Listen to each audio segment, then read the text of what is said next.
जो सच का प्रेमी होता है उसके हाथ में थोड़ा सा संसाधन भी कमाल कर देता है। एक तिनका था सीता के हाथ में, रावण की पूरी सेना और अस्त्र शस्त्र काम नहीं आए, सीता का तिनका जीत गया। सीता का तिनका जैसे राम की गिलहरी की रेत। तुम्हारे पास थोड़ा है तो थोड़ा ही करो, पर जितना कर सकते हो पूरा करो। वाटिका में बैठी है वहां, उनको बस इतना सा एक मिल गया तिनका, बोली इसी से भस्म होगा तू। गिलहरी और क्या करती, उसको थोड़ी सी रेत मिल गई। तुम जो कर सकते हो सर्वश्रेष्ठ करो, राम के लिए करो। उसके बाद कमाल देखो, जादू होता है कि नहीं होता है। लोग व्यर्थ के प्रश्नों में उलझ जाते हैं। हनुमान उड़ के कैसे लांग गए, कैसे उड़ा सकता है, कैसे उड़ेगा कोई, उड़ सकता है कि नहीं उड़ सकता है, ये विचारणीय है ही नहीं कि उड़ सकता है नहीं उड़ सकता है। मुद्दे की बात पकड़ो। सीता से कह रहे हैं जैसे उड़ के आया वैसे ही उड़ के चला भी जाऊंगा, बैठो मेरी पीठ में। बोल रही जब राम के भरोसे हूं तो लेने भी वही आए। भाई मैं पुत्र समान हूं मां, मुझे परपुरुष मत मानो, मैं पुत्र समान हूं, आओ बैठो पीठ पे, राम आएंगे। ये होती है श्रद्धा। कष्ट सहना स्वीकार है, सत्य के अलावा किसी और को साधन बनाना भी स्वीकार नहीं है। और जब थोड़े से विचलित होते हो, विमुख होते हो, तो फिर क्या होता है, फिर वही होता है कि लक्ष्मण रेखा लांघ दी, कि स्वर्ण मृग के पीछे भेज दिया स्वयं ही। इतना सा विचलन भी बड़े वियोग का कारण बन गया ना। इतनी सी विचलन, जो लोग साधारण जीवन जी रहे हैं उनको अगर दंड सजा भी मिलती है तो साधारण ही मिलती है, पर जिन्होंने अब सच्चाई को अपना हृदय दे दिया, जिन्होंने सच के साथ चलने को अपना जीवन बना लिया, वो थोड़ा भी अगर लक्ष्मण रेखा लांघेंगे तो फिर उन्हें बड़ी सजा मिल जाती है। साधारण आदमी तो कितनी रेखाएं लांघता रहता है, उसे कोई दंड मिलता है, कुछ नहीं मिलता। पर ये नियति कैसी कि सीता जो इतने वर्षों से राम के पीछे पीछे चल रही हैं, सुकुमारी सीता, जनक की लाडली सीता, उन्होंने कुछ नहीं करा, इतना ही कर दिया कि आया है वो ब्राह्मण है और कह रहा है कि ये सीमा वगैरह के पीछे से नहीं लेते हम, तो इतना ही तो करना है कि जाके इसको ऐसे दे दो। तो इतने में ही दंड मिल गया। जो लोग सच की राह चल रहे हों उन्हें इतना भी नहीं लांघना चाहिए अपनी मर्यादा को, इतना भी नहीं। और मर्यादा लांघो तो उसके बाद शिकायत मत करना कि हमने थोड़ा सा ही तो अपराध करा था, हमें इतनी भारी सजा क्यों मिली। ठीक वैसे जैसे 100 किलो तुम रेत भी खोदो तो कुछ नहीं खो दिया, लेकिन 10 ग्राम सोना खोदोगे तो सजा पा जाओगे।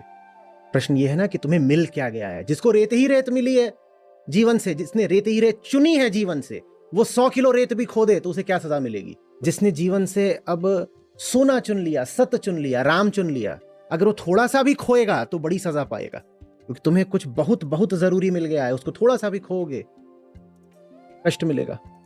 सीता का चरित्र अनूठा है, अनुगामिनी, अनुगामिनी, अहम, जो कह रहा है मेरा अपना कोई रास्ता ही नहीं, जो तेरी राह है वही मेरी राह है, जिधर तू जा रहा है उधर मैं जा रही हूं, ये सीता है।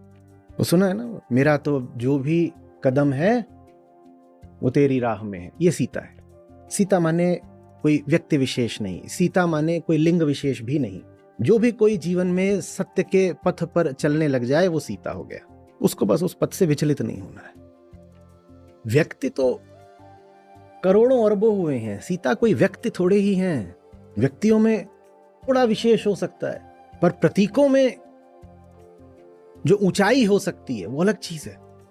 आपके सामने जब व्यक्तित्व भी लाए जाते हैं धार्मिक साहित्य में, वो व्यक्तित्व इसलिए लाए जाते हैं ताकि आप उनसे जो उच्चतम है वो सीख सको। व्यक्तियों से व्यक्तित्व नहीं सीखना होता, व्यक्तियों से जो उच्चतम है वो सीखना होता है। ऐसे हो जाओ कि जिसके साथ चल रहे हो, जिसके पीछे चल रहे हो, वो तुम्हें हटाए भी तुम तब भी ना हटो। राम उत्सुक थे ही नहीं कि सीता साथ आए, कम उम्र की हैं, बड़े लाड़ प्यार से पली हैं, अभी अभी ब्याहता होकर आई हैं।